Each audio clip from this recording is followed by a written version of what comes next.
चला आज बनवूया वाफेवरती एकदम तांदळाचे खुसखुशीत असे पापड. तर याला अजिबात झटपट काही मेहनत न लावता एकदम झटपट तुम्हाला मी रेसिपी सांगते.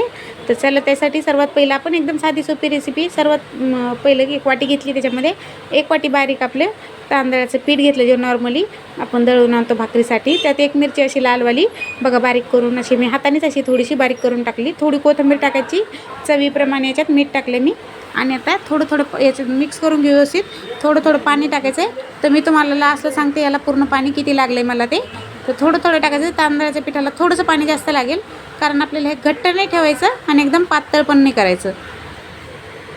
हे बघा 1 पूर्ण ग्लास पाणी लागलं. 1 वाटीला पूर्ण 1 ग्लास पाणी मी ते टाकले. आणि एवढंच पातळ पाहिजे, अजून जास्त पातळ नाही करायचं आपल्याला.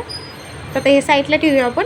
तर इकडे मी एक टोप घेतलं आहे बघा, त्यात 1 लिटर पाणी टाकलं आहे आणि गॅस फास्ट ठेवला आहे. पाणी एकदम उकळलं ना, त्यानंतरच या कपड्यावर आपल्याला पापड असा मस्त फैलून घ्यायचा. याचा लॉंग व्हिडिओ मी टाकणार आहे. तर शॉर्ट व्हिडिओमध्ये मी जरा झटपट सांगितली रेसिपी, लॉंग व्हिडिओमध्ये सविस्तर सांगते.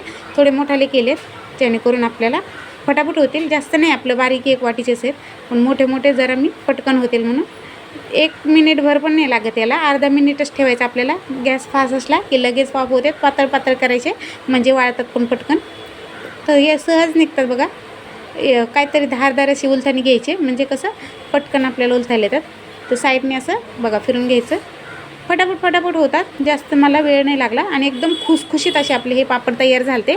तुम्ही एक वेळा नक्की करून बघा, कुठलंही तामझाम न करता आणि झटपट असे. तर अशा पद्धतीने काढून घ्यायचे. त्यानंतर याला मी पंख्याखाली कपड्यावर टाकलं होतं सुकायला. तर अशा पद्धतीने पूर्ण झटपट मी पूर्ण पापड बनवून घेते. गॅसची फ्लेम ह्या कपड्यातून वाफ आल्या पाहिजे, त्यामुळे फास्ट ठेवायची आणि अर्धा मिनिटच ठेवायचं. लगेच तो हा पापड तयार होतो आपला. तर त्यानंतर बघा आपले पापड 8 ते 9 झाले होते. तर मी पंख्याखाली ठेवले. ते 1 दिवस पंख्याखाली वाळवा, त्यानंतर दुसऱ्या दिवशी एकदम कडक असे उन्हात वाळवा, म्हणजे एकदम मस्त असे आपले पापड तयार होतात. तर पापड आपले मी 1 दिवस पंख्याखाली 1 दिवस उन्हात वाळवले, मस्त कुरकुरीत असे तयार हे झाले. आता मी तुम्हाला हात तळून पण दाखवते किती मोठा होतोय तो पण बघा तुम्ही. आणि याच्यात आपण काहीच टाकलं नाही, पापड खारसुद्धा टाकलेलं नाही आहे.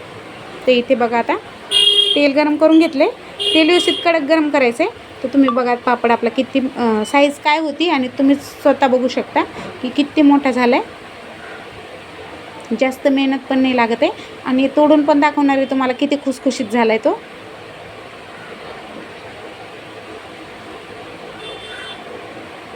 हे बघा किती मोठा साईज तयार झाली. तर मी तुम्हाला आता हा पापड तोडून दाखवते. बघा एकदम खुसखुशीत झाला आहे. ते बघा अजिबात कडक नाही.